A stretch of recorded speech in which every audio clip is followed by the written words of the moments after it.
And we're back for some NBA observations right here at the Lakers Fast Break podcast. It's Gerald Glassford coming back at you here from the Lakers Fast Break. Pop Culture Cosmos, where we cover the latest news and trends in pop culture each and every week, twice a week, wherever you get your podcasts. But also as well, I hope to get later tonight in an Inside Sports Fantasy Football. Probably be just Chris Sardieri and I, because of course the all-important Dodgers game is going on right now, and you know Joe, he's focused, intent on what's going on with the Dodgers, and if their season fails tonight, you know he's not going to be in a good mood about it. We may come back on later tonight with a nightcap, but that's all up to Joe. He probably won't be in the best mood if they lose, but throwing out a reliever in a must-win game, and also not having Freddie Freeman there, the odds are stacked against the Dodgers, but we'll see what happens. It is, of course, Gerald Glassford. Thanks so much again for watching this. Truly appreciate it. Want to make sure that, again, I mentioned Joe Soro, a.k.a. Oxide247, LakersBall.com, and Simblades, the company that he owns, Simblades with a Y.com. Our good friends, Lakers in 5, Empire Jeff TV, Lakerholics crew at Lakerholics.com. John Costa's Clutch Talk and Lakers Corner, always a great place to go. In fact, we're on there now. Please like and subscribe. John McCalian channel, Daniel Barry Sports Highlights, all these great places. The Legend and his new channel, which he will talk about more. In fact, I actually have the link coming up here in the description below. You can go ahead and like and subscribe there. Please like and subscribe to all the different places, but make sure you like and subscribe here to get the latest notifications on when we go live on the air with the latest Lakers Fast Break podcast. Shut up, Joe. Go watch your Dodgers and keep your fingers crossed that you can get by with a reliever as your starting pitcher tonight. And hopefully you will not have to rant on Dave Roberts tonight at some point in time, but we'll see. But again, it's Gerald Glassford. Thanks so much again for watching this. You become a member today for just $2.99 a month. Legend's a member. Are you? Go ahead and join us today for just $2.99 a month. You see all the big shout outs to all of our different members. They're all right there down below. Go ahead and do that. Plus, you also get emojis, badges, and special inside notes, including our season predictions. I already put Legend350s up there for our members. I put up Alfred's today, because he's going to be up here in the not too distant future talking about the NBA. Stone Hansen's will come tomorrow, and he will be tomorrow here for the Lakers pregame before Milwaukee and the Los Angeles Lakers. Playback TV / Lakers Fast Break, and then Joe and I will be back for the postgame after the game in Milwaukee, which LeBron James is angry about going to Milwaukee, as he said on his social media, not realizing that the arena, Staples / crypto.com arena, is being renovated right now. So they kicked out the Kings, they kicked out the Lakers. So there is some small renovations that are being done in advance of what the Lakers are going to be doing there later on this month. So didn't realize that. And then he also didn't realize that it's a home and home series because Milwaukee actually played in the preseason in the crypto.com arena. So sometimes maybe before you just tweet this out and you're complaining and moaning and groaning about you going and flying over to Milwaukee for a preseason game, understand that Milwaukee had to fly out all the way over here to the West Coast to play you last season. But need I digress? It's just, a little thing there, LeBron. Calm down, man. Calm down. You'll get over it. You'll stay in that nice, cushy 5-star hotel and everything will be fine. But it is, of course, Gerald Glassford providing you some NBA observations for today's broadcast. And a great guy to provide some of those NBA observations is the man indeed behind the Legend and his YouTube channel. Legend, great to have you here. Truly appreciate you joining us. Great part of what we do in our chat, and always great to have you here on the show, my friend. How you been doing? I'm pretty good, man. I'm chilling in Georgia, still recovering from Hurricane Ellen, but we're doing good.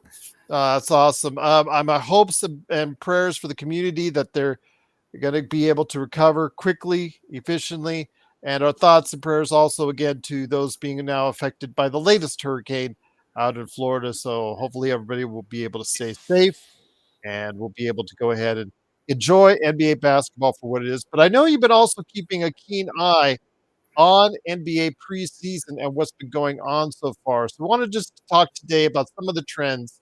If you want to talk about the Lakers, you heard us about last night, I'm sure, as far as a rant on Bronny James.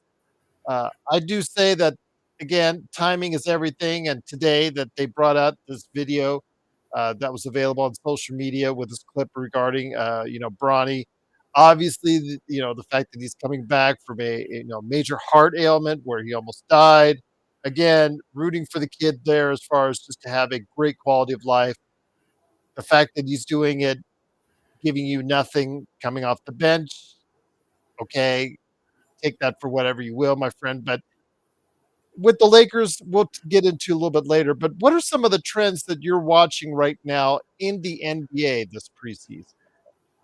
I do see everybody pretty much testing out all their new people and trying to the young guys, seeing who can fit into your roster, make your squad, who gonna be a contributor and make a big difference. Just like I see like the Lakers with JJ Redick, he trying out everybody trying out different rotations, trying out Matt Christie and all of them. Bronny, I got nothing to say about his situation. But same with the Warriors, we trying out a lot of different pieces, and Atlanta doing the same thing, trying out different stuff. Boston, everyone that's trying out different things, different pieces, while their stars kind of sit back and observe and see what's out there. Well, that's the thing because the NBA is a copycat league. I mentioned that the other day to Joe. They saw what Boston did, chucking up as many threes as they can. It worked for them. They finally found an offense, and with the acquisition of Porzingis, who was effective in the time that he was in there, they were able to provide an offense that keyed in on threes and was able to go ahead and secure their 18th championship, which sucks for us dearly here in Los Angeles, but it is what it is. So everybody else says, well, we got to chuck up more threes. That's all I heard through training camps all over, Legend. Denver, LA, both LAs, all over the place. Dallas getting Klay Thompson and letting Derrick Jones Jr. go. We got to chuck up more threes. We got to chuck up more threes. We got to shoot more threes. We got to shoot more threes. This is obviously going to be a trend. I don't know if it'll actually work itself out that way because we always see stuff in the preseason that doesn't always matriculate. Maybe after a month in the regular season, it always reverts back. Remember, last season when the rules changes or the refs, were starting the season reffing in a certain way. It was changing the outcome of the games as far as making the scores different. Then all of a sudden around January, they got the edict from the office that say, oh, we got to change the way you go ahead and ref. And you saw the scores actually come down a bit after that. So the league tries to be a copycat league at time. And there are a lot of teams out there trying to find the success of Boston or even Indiana or Sacramento before that, as far as basing a lot of what your team does on the offensive end, Legend. I noticed that a lot of people are trying to copy that Boston Celtics style, and it kind of reminds me of when Golden State was on their dynasty run too, and everyone was trying to copy that small ball style as well. And I kind of noticed that whenever a new champion wins, however their style is when they won, everyone try to copy that formula to see if they can use that same formula to make success for their squad. Which Go ahead, no, but keep going, my friend. I was just gonna say, which I ain't too surprised that they already want to go for the 53s because that's a lot of threes. But he corrected that the next day. He said it was a little tongue in cheek, but obviously his intent was to get the team. I think his full statements that he said something in the neighborhood of 5 to 6 more threes a game, which would get them closer to the 40 mark. I think if most of these teams, you asked them if they said if they could get as close to 40 as possible, I think they would be happy with that. That sounds about right, especially in this 3-point era too, where the 3-point line do just about dictate how the game gonna play out. If you're somebody out here hitting like 15 plus threes or 20 plus threes, 9 out of 10 they're gonna probably win the game. So the 3-point definitely is controlling the game, and that's where everyone's going. Your 4s and 5s knocking down threes, stretching the floor, which is why small ball just start dying out now. It is for now, but obviously changes, my friend, based off of what the winning formula is and who seems to discover it first. And again, right now, Boston, they looked good in Abu Dhabi. You have to admit that. I hate to admit that, but they did look good in beating Denver, which is part of the trends I want to talk about because after loss of Brown, after loss of uh, what KCP, those guys were really important to what they did in their championship run and in successive years because whatever the edict from management, hitting the cap, whatever, they decided to not retain their services, or in the case of Brown, they couldn't pay enough due to the constraints of the CBA to pay him what he got offered. It just seems like there's going to be some issues and concerns with Denver. I know in our season predictions, you put a lot of thought into it. I put a lot of thought into it. I don't want to divulge exactly what we went out and said and done. Again, if you're a member, you can see what Legend put out there already. But if you're not, it's going to take a little while longer before I put that and make that public. But I put a heavy emphasis on mine as far as depth during the regular season. So for me, if you've got a deeper team, if you got a team filled with quality guys, whether or not they're superstars, whether or not they're going to get you to that next level, it means more to me as far as being relevant and staying in staying in the hunt in either the Eastern or Western Conference. Legend. Yeah, it definitely comes down to who having the deep roster, and that's what to me what hurt it Denver when it got to that Minnesota series. The lack of offense was beginning to show, and when you had 2 to 3 big dudes out there on Jokic, shit, it caused issues, and you really start seeing the issues of not having Brown, not having all them pieces from that championship run. And I am a little concerned about that team just because of you just lost KCP and you really didn't replace him other than with Russell Westbrook, and that's ain't gonna really make it that big of a difference, but it is a spark. But But I still see, and I will say this, I'll give a little hint to I give to all of our viewers and listeners out there, from the predictions that I see are in there, it's still hard to turn away Jokic and say, well, right, this team is not as deep, but because it has Jokic, they're not going to still have a competitive team in the Western Conference. I don't think that's actually surprise to anyone out there that virtually all of our picks so far. And again, by the way, if you want to go ahead and send in your season predictions, just go ahead, LakersFastBreak at yahoo.com. We would welcome that. I would love to hear your thoughts on the season, Eastern, Western Conference. Who are your finals pick? Who is your championship pick? Who's your coach of the year, rookie of the year, the whole 9 yards? If you want to go ahead and send that in a list, we've been taking lists in at LakersFastBreak at yahoo.com. I've gotten quite a few so far. To everyone that's done so, I cannot thank you enough for doing so. But Legend, I saw when I was reading through yours, I saw some particular things that were in mind there, but what was when your creation of it? Again, I don't want to elaborate on the specifics because again, that's only for our members right now. What was your thought process? What did you prioritize when you were making your season preview and your predictions on the standings in both conferences? I would say I was definitely looking at not only just the depth, but also I'm looking at the moves that you did throughout the off season, as well as looking at the age of your stars, whether they're getting younger, they're getting older, maturing, or not. I was looking at a little bit of all that together, but I was definitely aiming the most off of the depth, the age of your stars, and then what did you do this past season, this past off season? Mm-hmm. And in process of doing that, is there anything that in your narratives that you think have changed since you made those predictions, or is it looking right now? Again, thank goodness so far we have not had any real major injuries. Shaden Sharp, he's going to be out a little while. I mean, that's to a team that's not expected to compete for a championship or probably not even a playoff or not even a Right. play in. They're probably looking already at still doing a tank mode, but there's no major injuries. And let's hope, knock on fake wood here, that it's going to continue to stay that way. But again, I want to know what are some of the other trends that you're seeing this season? Because I have some that I'd like to go ahead and share, but I want to make sure that your thoughts are put in there first with some of the teams you're following. I mean, you've been a great follower of Atlanta, Golden State. You're on the East Coast, so you get a chance to check out a lot of the East Coast games. What are some of the trends so far that you've been seeing so far in the NBA this preseason? I would definitely say one trend I did see last night while I'm watching the Hawks. I love the effort they put to win that game last night, which I love that the effort is there. The team looking more energized. I'm very happy to see that part. A trend that I am noticing throughout the NBA is a lot of people is it's like a lot of people is now trying to find that next.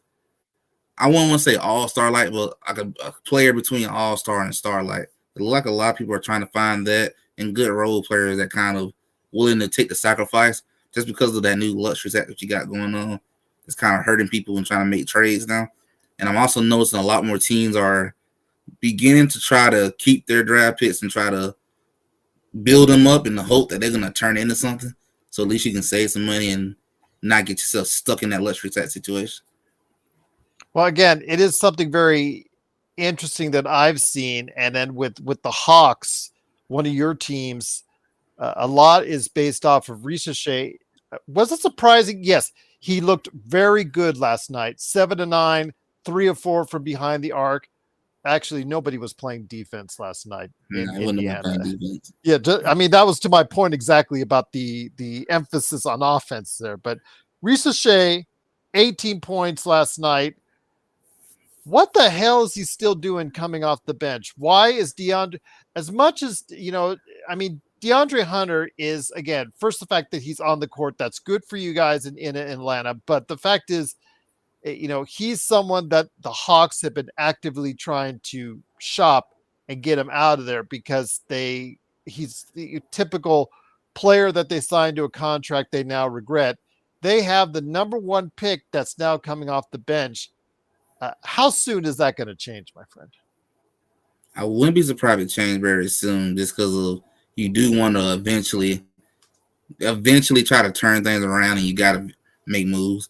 And so I wouldn't be surprised if things change at some point. But also at the same time, I'm curious to see what's going to happen with Trae Young throughout this season too, because I'm still curious if we're going to keep him or move him. And that's one thing with Atlanta. I see also with some of the season predictions as far as where they're at. There's individuals that are higher than others, and then some of them are just like maybe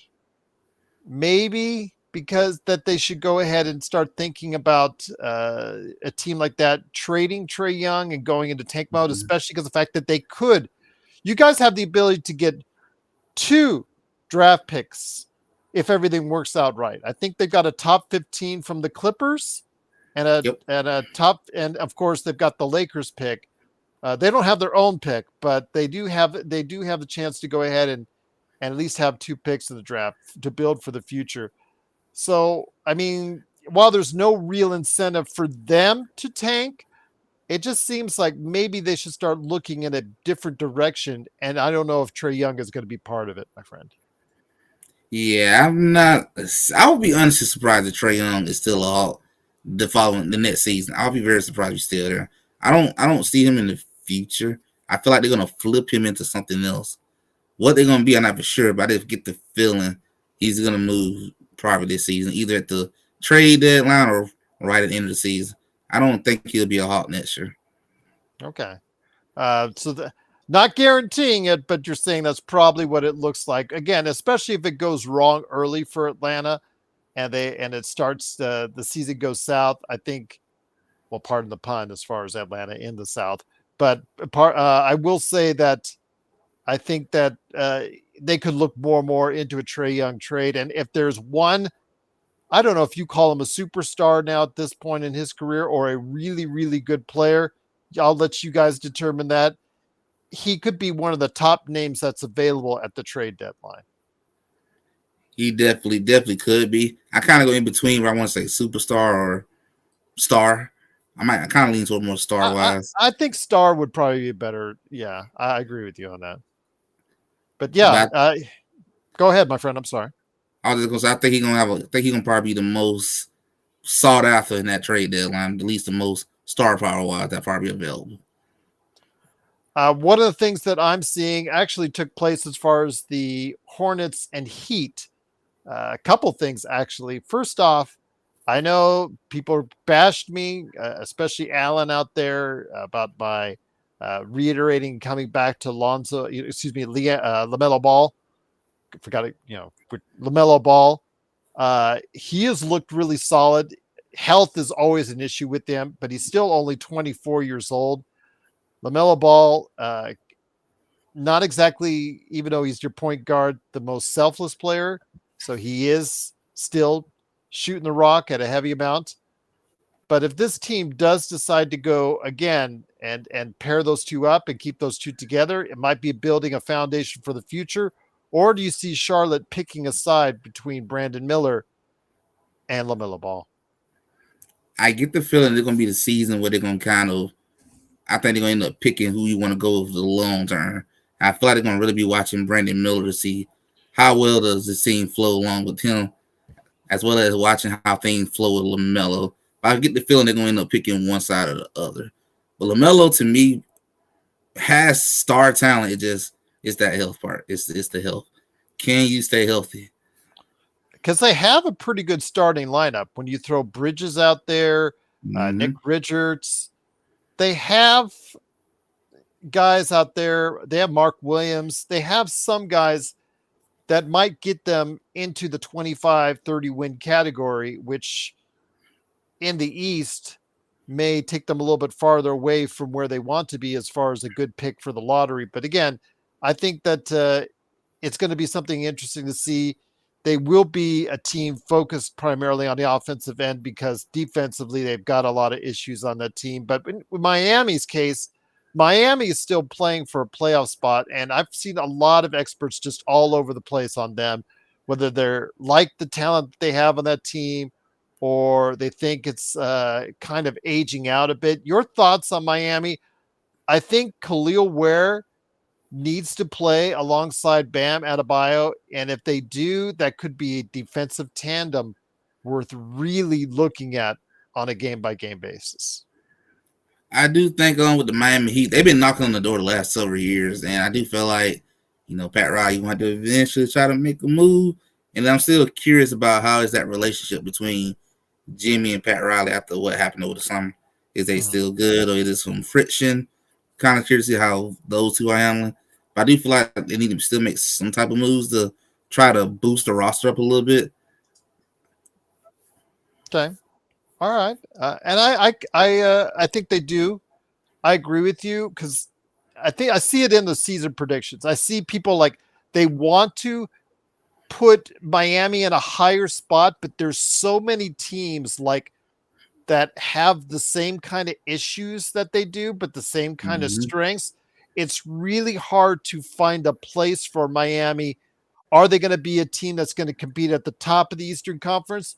Are they going to be a team that's going to be up in the play-in mix, or are they going to be a team that's going to be looking at somewhere else as far as the lottery is concerned? I don't think it'll be the lottery, but if they stay healthy, I think they have enough talent to compete well in the Eastern Conference. They just don't have that player anymore.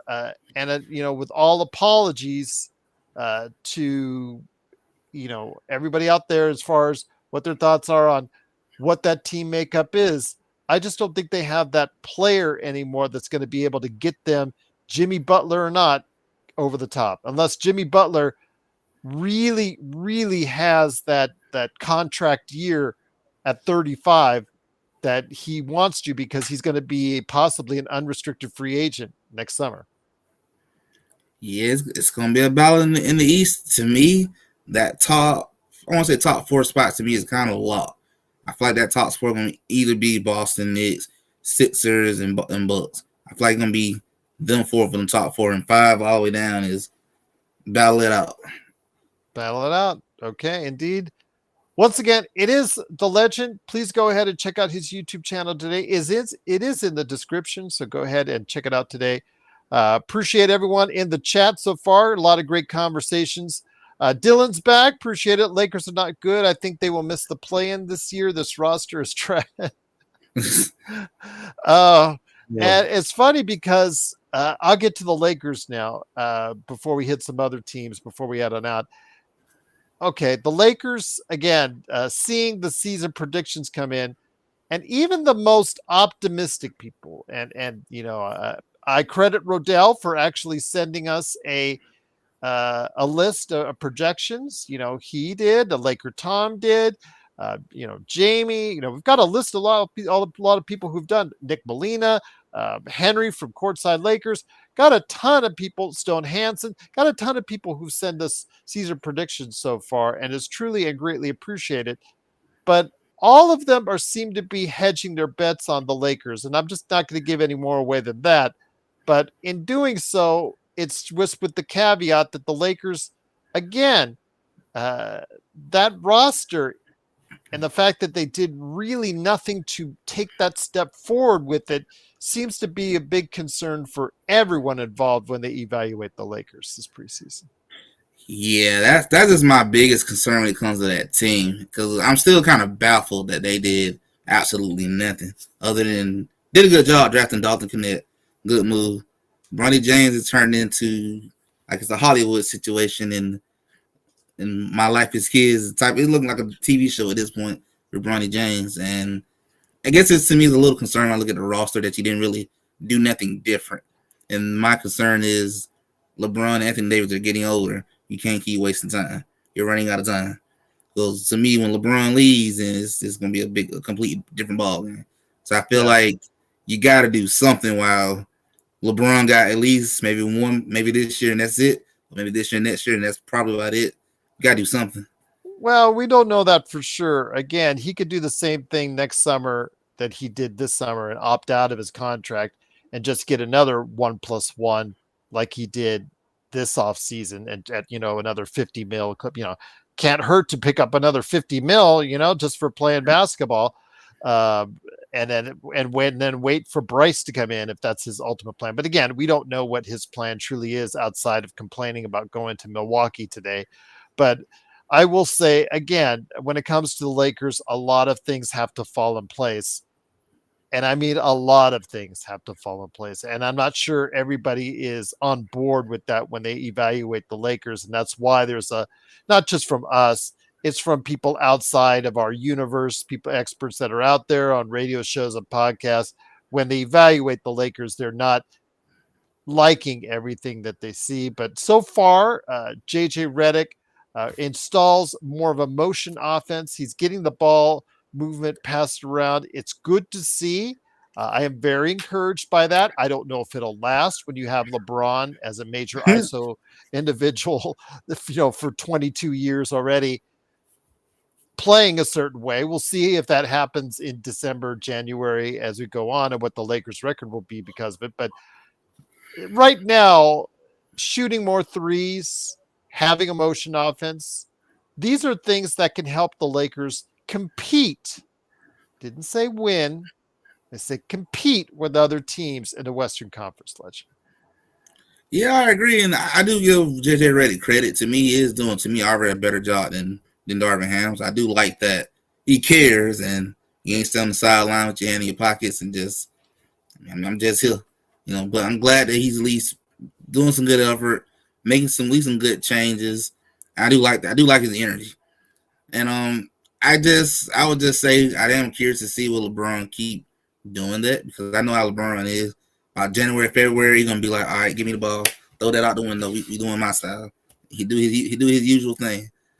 But Again, we'll see. We'll see if old habits die hard with us old guys. I'm just going to say that out loud, Legend. And now you can consider LeBron an old guy. Old habits die hard. I mean, it's been very successful the way he's played over the years. It's obviously gotten him titles. It's gotten him a scoring title. It's gotten a lot of things in his career. So we'll see if he sticks to JJ's plan. But if JJ's plan doesn't equate to wins, we'll see at that point. Again, Joe and I will be here on a daily basis talking about it. But it's just interesting. I'm getting all these season predictions in. It's just interesting seeing where the Lakers fall, high or low, with you guys here as far as the Western Conference is concerned. But another team I want to go ahead and talk to you about is the Oklahoma City Thunder. One team that is, again, by most analysts out there, Mhm. are thought of extremely well as far as what they can do, what they can offer, the youth, the assets that they still have available, the players that they have there, the players that they brought in that they think can improve their team. I mean, it looks very good right now, but we've seen situations before in the past, Legend. Oh, this team looks like a super team. Case in point, the Brooklyn team, when they had all three of those guys as far as the top, they had, of course, Durant, Kyrie, Harden. That was going to be that next super team. And we know how that one worked out. Again, this team looks like it's set up for success, but that may not always be the case, especially, but they are coming off a run where they got playoff experience. Are they, in your opinion, ready to take that next step? I think they are about ready. I think it's like it should be their time. They've been going through a lot of the bumps, the bruises that you go through when trying to go towards a championship run, and they've been getting the number one seed. You got SGA coming toward MVP now. To me, is all the signs that they're building toward the championship team, and I feel like their time is coming, and that's why I'm kind of thinking that this might be the year that OKC might finally make it to the finals. They got the team, you got the coach, you got the pieces. The best thing I like about Oklahoma the most, I love that general manager. They got a darn good general manager. He know how to rip all other people out of heartbeat with no issue. All them draft picks sitting over there, just waiting to be used for something. Way to be used for something. Absolutely. I mean, they will be the talk right around trade season when that starts because they can literally offer anyone more than anyone, more than Daryl Morey, more than New Orleans, more than New York, more than any other places that have any kind of assets at all. They can offer to get these players. I think it's just when it comes down to it, it's if the ownership, which again we saw with James Harden when he was not retained by OKC after that finals run that they had, do they get cheap? Because they have a window of about 2 years before they got to sign some of those kids to extensions that are going to be mind-boggling 2 years down the line, my friend. They've got a window of 2 years, realistically, of what they have now. It's going to be interesting to see if the ownership, how comfortable they will still sit in the chair as they go on. But I think this is their now. I think this is their window. And I think that we're going to start seeing Presti start making some deals if he doesn't like what he sees so far this season. If he thinks he needs to tweak it even more, I think we'll see that this season, Legend. I think so too. I think they're gonna really begin to make that push, make that run, especially when they were number one seed last year and really wasn't that far off making the finals. So I feel like they're gonna really make the moves that they need to make in that trade deadline and try to make that hard push for the finals. But I think it's Oklahoma's time. I feel like they've been through what you got to go through to win the championship. It's their time to finally get up there and show the world what they got. And I'm thinking everyone is beginning to wake up and realize this Oklahoma team is the truth. They are ready. Absolutely. But there's one team. If there's one team out there, now I'm going to let you give a second and think about it because I'll go ahead and say mine. If there's one team that's a wild card to you, what team would that be? I'll say mine, and that's New Orleans.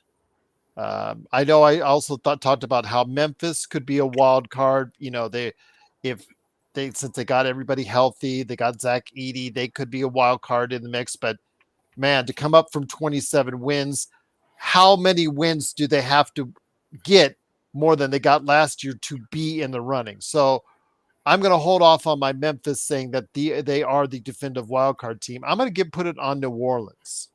And the reason why is, will Zion stay healthy? If he stays healthy, they could really do well. We saw that they almost beat the Lakers with a healthy Zion in that play-in game last season until he got hurt. If he stays on the court and he stays healthy, anything's possible.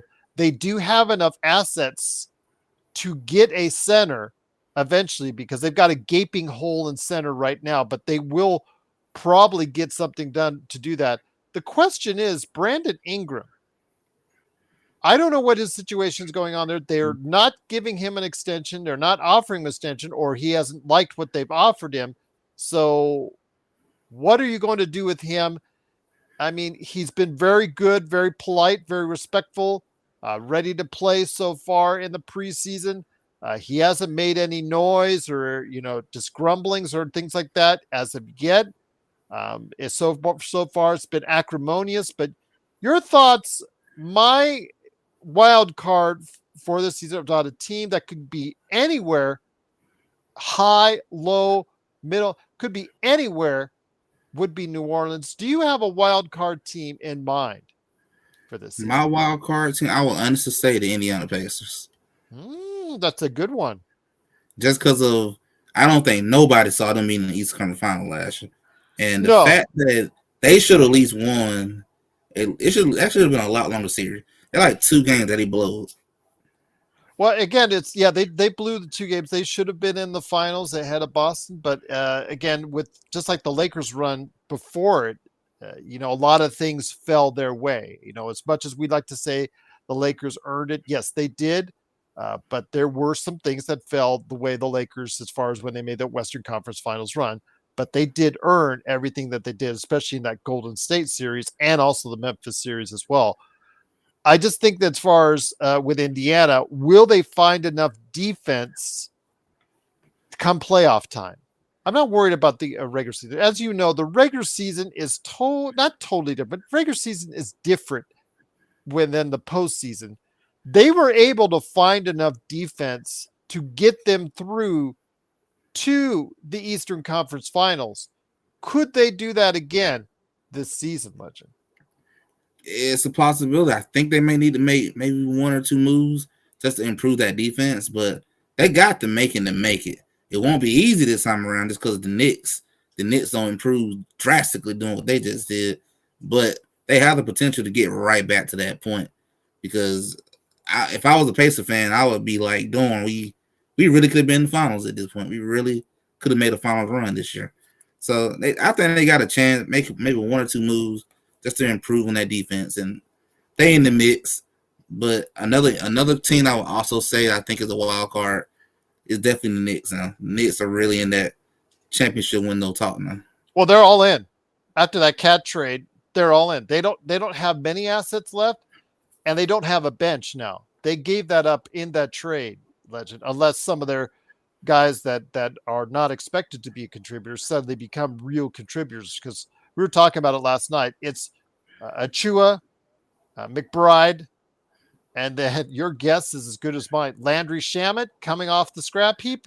That's going to be your 8th guy coming off the bench. We'll see. I mean, but getting Cat, Legend, means to me, until Robinson comes back, that they're all in. I mean, once Robinson comes back, December, January, he'll provide some depth and obviously some size to the rotation. But yeah, getting Cat, Legend, tells me they're all in. Yeah, New York they're going for it now, which I actually like. It's good to see New York is being competitive, so I do like that part. But they're all in, and it's showtime for them. Which I would be happy to see Steven. They see his team make the finals. They finally make it for once. So it's time to go for it. You gave up everything to make this happen. So absolutely, and again, it'd be very interesting because they do have something. Okay, because I can see these teams. They're all in the East, at the top of the East, or what's projected to be top East. They're all trying to position themselves as far as how do we fit against Boston. In the case of New York, okay, Porzingis is a stretch 5 when he comes back to the lineup because he's out for the first 2 or 3 months of the season as well. How do we combat with that? Okay, let's go get our own stretch 5 in Karl Anthony Towns. Plus, they have the switchable wings in Bridges and Anunoby. So, plus Josh Hart will play dogged defense on you. I mean, his shooting threes That's going to be a question. And then, of course, Jalen Brunson. If you could take the pressure off him defensively and you can hide him well enough, he can do some good things for you. Yeah, the Knicks, again, they're all in, my friend. Again, though, with Tom Thibodeau running them 40 minutes a Yeah. game and with no bench, I have my concerns about how healthy they'll be come playoff time. Yeah, Tom Thibodeau, he likes to push his team to the max, and you don't have a bench, so I mean you can't do that. You can't risk it because you probably like one or possibly two major injuries away of your season cooked. So I don't feel like you can really be trying to push these boys like that. Especially you don't want to push your main top three trio, Brunson, Cat, Bridges. You don't want to push them and get one of them hurt, and then your season really in shambles at that point. So you're gonna have to try to relax on that pushing because you don't got much to work with right now. Once again, it is the legend. Please go ahead and check out what he's doing today on YouTube. It's in the description below. Please like and subscribe to all the stuff that he does because he does some great work out there. If you haven't caught his videos, it is about time you do. Legend, again, there are other teams in the mix here that I've seen in preseason, gotten a little taste of so far. I don't know what to make of the Bulls. I know our good friend Xbox obviously wants Josh Giddey, who was sent to Chicago in the Alex Caruso trade to do well. I don't know how they're going to work it out because they're going with a 3-guard system, I think. Because I talked about it in the course of the weeks. How were they going to go ahead and position Josh Giddey, yet have Kobe White, who was the most improved player in the league, I believe, last year, or one of the most improved player in the league last year. And were you going to just tell him to go to the bench? Hey, we know you did a great job. You most improved player. Awesome. Great job. We're going to put you on the bench now. It looks like they're going to start while Zach LaVine is healthy, before his knees give out. We'll see what happens there. But right now they're running a 3-guard set. I don't know if that's going to work. I don't know if it's not going to work because in this up-tempo, offensive-minded schemes that a lot of these teams had, maybe that's the trick that can keep them competitive in the Eastern Conference, Legend. I mean, it might work, but I'm curious to see how this gonna work myself because I just know you weren't gonna tell your person who really showed out last year, "Oh, you're back on the bench." I don't think you want to do that part. So I'm curious to see how they're gonna work this out with Josh Giddey because it might work, it might not. But personally, I don't expect a lot from the Bulls, but they could surprise me this year and do something. But I got them being like a 8th or 7 or 19, like somewhere around that ballpark. Well, the thing is, though, when you run that 3-guard set to start off with, a guy that you may not be able to start because of it, because you've got Patrick Williams, who you signed to a $90 million contract in the offseason. That still boggles my mind. Oof. How you give a 10-point-a-game player $90 million. Okay, people here have been talking about Max Christie's $32 million. That ain't nothing compared to Williams' $90 million. But okay. But the agent, I want him to be my agent, that's for sure. But when you do that, there's a guy that they drafted really high up in the draft in Modest Bucelis, who now you have coming off the bench. And I watched him yesterday, and I saw him here in Henderson, which is a suburb of Las Vegas, playing for the G League Ignite. At times, he was not that impressive to me. But based on what I saw yesterday, it looks like he's worked on some things. Has gotten a little stronger, and he looked pretty good. But the problem is, where does Chicago stand? Does Chicago want to be a team that's developing, or does Chicago want to be a team that's staying competitive in Eastern Conference? That can affect a guy like Modest Bucelis from being able to develop as much as he can right away.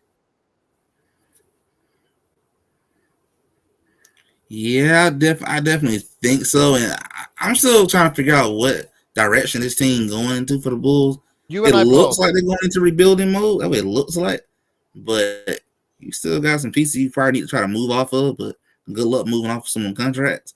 But I'm kind of confused like what that team's really gonna do or what they're even going. Because I don't know what's gonna happen with Lonzo Ball. I'm still not sure if he's gonna even have an NBA season, NBA career anymore at this point. But they got some questions they do got to answer about themselves and try to move off some of these bad contracts that they got so you can really fully rebuild because it's not a bad time to rebuild knowing who's gonna be the number one draft pick next year. So this is a good time to tank if you want to tank. Well, I'll tell you what, though. Again, Joe didn't like me saying purgatory, but they're certainly in a purgatory right now, which many teams, including the Lakers, might be faced with if you're in that 7 through 11 area where you're not competing at a high enough level to be considered a threat, and you're not tanking or losing enough to try and develop your team. So you're caught right there in the middle. So that's going to be a problem for any of those teams in Chicago. I still think people need to keep an eye on Levine. They're going to try and move off of him. And then you've got the Yep. Ball situation with Lonzo Ball. He is going to be someone that I think that he has not yet gotten on the court, but my gosh, he's coming back way sooner than I thought. I thought there's a chance that he might not play this season. I mean, give him all the credit. Yeah, I mean, people talk about you can rip on him all you want, but to put himself in a position that could have been career threatening to the point now where he's coming back onto the court. I don't know what kind of player he will be for the rest of his career now because of his knees, but hey, I'll give him credit that he's not just sitting out the rest of the season, chalking up the money, letting Chicago pay, get the insurance claim on it, and then calling it a day. So I give him credit for doing that, but he's on the verge of coming back. Give him all the credit for that. But again, that doesn't help Chicago enough to where really where you want to go. Yeah, it's not gonna help you enough, but I see what they're trying. I do respect Lonzo for coming back at this soon. I have been wondering, like, is his career done? If so, I would have been like, it's devastating. But that's good that he's at least coming back a little bit early than expected. Just not for sure what Lonzo you're gonna get. It definitely ain't gonna be the Lonzo from Lakers time period. But if he can just come here and just be a good role player, so just take one step at a time. I mean, to me, that's a successful season for him. Just for being back, to me, it's a successful season for him. So before we head on out, my friend, just let me know your thoughts overall, what you've seen so far this preseason. It's been great chatting with you as always, and we'll go ahead and make sure you get a chance to plug your channel before we head on out. But some final thoughts from you so far early in the preseason, because some teams haven't even played a game yet, which is so weird how you scheduled some teams that started last week, i.e. the Lakers, and yet some others aren't even scheduled to play their first game until Friday. I would definitely say it's kind of weird that they did that. Not sure why you kind of spreaded them out so far apart, but I guess some team had a chance just to sit back and look at what the competition working with. So use that time as a little time to scout a little bit.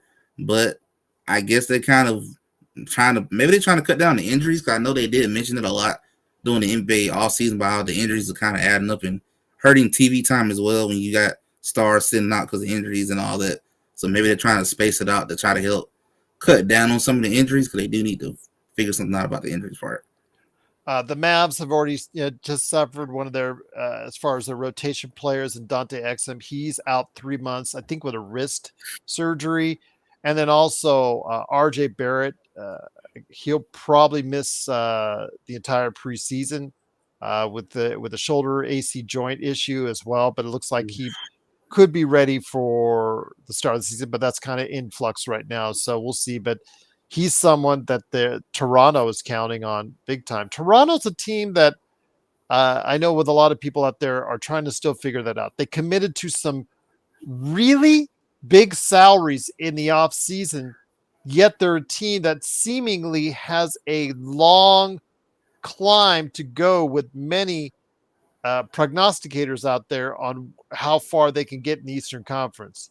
Your thoughts on Toronto before we head on out? I do like Toronto. Toronto definitely got something in their young player that they're trying to build around. So I do like the direction that they're going. they're definitely in a full rebuild mode in Toronto. But I trust that they got a good general manager. He won a championship. He know what he's doing. He know what it takes. So I trust that he's gonna lead that franchise in the right direction and just continue to go through the ups and downs. If I was a Toronto Raptor fan, yeah, it sucks to keep losing, but it's all part of the process. To me, it's not a bad time to lose. Knowing that I could get Cooper Flag next year, and that's a big pickup. Just like the Spurs picking up Victor Wembanyama, I would have been celebrating that if I was a Spurs fan. So it's not a bad time to be losing, but at the same time, I would at least say look at the bright side that you got a good general manager. And thank God that you're not like Detroit. Don't know where you going, what you got going on. You got a trash general manager, issues all across the front office. Speaking of Victor Wembanyama, he is playing in his first game action tonight, actually, as we speak. Kind of a rough outing for him. 0 for 5 from 3, 11 points, 9 rebounds, 3 block shots, but 4 turnovers. And like I mentioned, the 0 for 5 and 4 15 overall. But it's Chris Paul, who also debuted in a Spurs uniform tonight, that I'm asking about. How much of a steadying influence to the Spurs will be Chris Paul and also Harrison Barnes to a lesser extent? How much do having those two veterans, again, not in the prime of their careers, on the tail end of their careers, help a team that wants to go and I guess improve? I don't know. Some people have them as high as the play-in.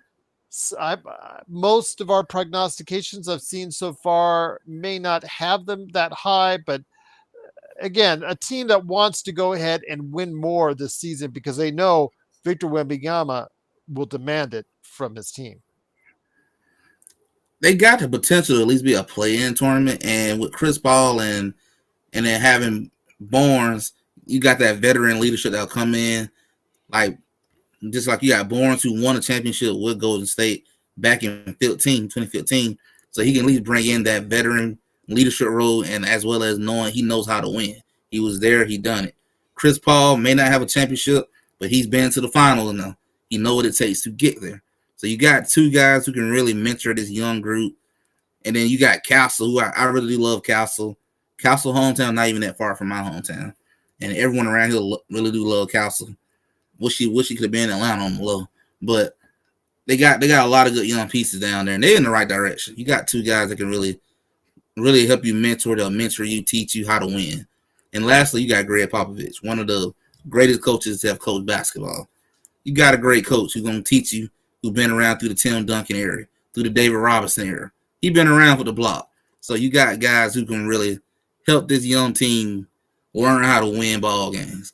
They in good hands. I wouldn't even be too concerned about the win and loss column. I'll be more concerned about how they do in year 3 with Victor Wembanyama going forward. Okay. I will say if they get close to a 500 mark, Victor Wembanyama will probably be in consideration in the top 10 for MVP, like a 7th, 8th, 9th, 10th spot or something like that. But that'll get his first taste of what we see there. If they get like 33, 35 wins, I think he'll still have an outstanding all-star season, and we'll go from there. Stephen Castle is a rookie I think a lot of people need to look at for consideration for Rookie of the Year, and how much burn he gets. He's still coming off the bench now, but if he pushes for playing time and he pushes for starting time, watch out, because that's the thing in this year. That's the thing I'll leave you with, Legend. Rookie of the Year, I could tell everybody out there, we have predicted a lot of different rookies of the years amongst us. As you've seen, I think in the emails, Legend, there's still a lot of different choices out there, which I think pretty much breaks it down that a lot of players, there's no standout rookie right now. Yeah, no. And a lot of these rookies, if given the opportunity, could take advantage of it. Yeah, I think Rookie Year is definitely is wide open. It's a anybody ball game in this one. I feel like it's very hard to really just sit there and be like, "Yep, this man's gonna probably lead the whole entire year as Rookie of the Year candidate." It's not gonna be that this year. I think it's just gonna. I feel like this year gonna come down to the very end of the season to really know who's gonna be Rookie of the Year, unless somebody just explode during the first half of the season or something. Dodger game is on right now, Sports Baby. It is the win or go home for the Dodgers. They are leading 3-0 right now. I think in the third inning, or is it the fourth inning? Let me go ahead and check for you before we head it out. But yeah, the San Antonio Spurs really like what I see as far as their development. It's the top of the third, and the Dodgers lead 5-0. So I just want to let you know right now. So the reliever worked. What do you know? So far, so good for the Dodgers, and I think he'll be happy about that. Before I give you the plug and let you go ahead and talk about your channel, my friend, I want to give everybody an update for tonight at 8:30. It is going to be Inside Sports Fan. Oh, around 8:30. Might be a little bit later. Depends on Chris Ardieri. But Inside Sports Fantasy Football. If Joe wants to do a nightcap, if he's in a good mood, if the Dodgers win, that's up to him. We'll do something. Tomorrow, I'm on with Stone Hansen at 7 p.m. Eastern, 4 p.m. Pacific. Playback.tv/Lakers Fast Break will be on. I'll have it turned on. I'll be in and out of the game as far as the Lakers and Milwaukee, and then I'll be back along with Joe to recap the game on the post game as well. But Legend, you got to come back before the season starts, or maybe when we do a season preview at the very end, just before the season starts. But before we end it out, it is time for you to plug your new channel. No longer 350, but still a legend. Well, for my new channel, I know I haven't really dropped a video yet because I'm trying to just debate, do I want to drop a video, wait till the season really starts?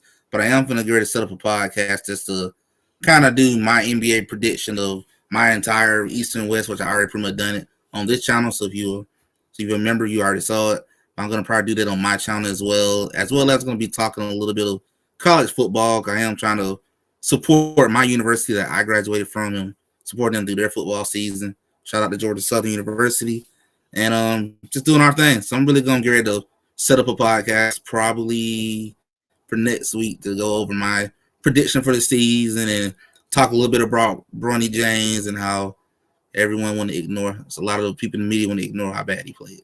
But well, I've already been honest that I went to USC for a cup of coffee, and then my kids and my wife have gone to UNLV. Or in fact, I have one going there now, and we had a hard weekend for both. So if you want somebody to talk about how stupid all these Pac-12 teams were for leaving the Pac-12, if you ever show on that, please bring me on because I could tell you how stupid they are. Yeah, USC, enjoy 11th place.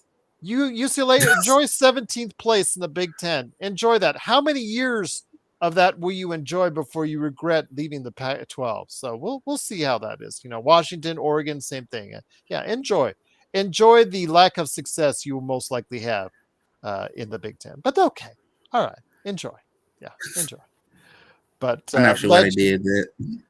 Again, if you ever have a conversation on it on your channel, hit me up, man. I would love to just. Okay. I won't do Joe level cursing. But I will justify my thoughts on the disaster known as the Pac-12 at this point. But again, please go ahead and support Legends channel on YouTube. Like, subscribe, support them any which way you can.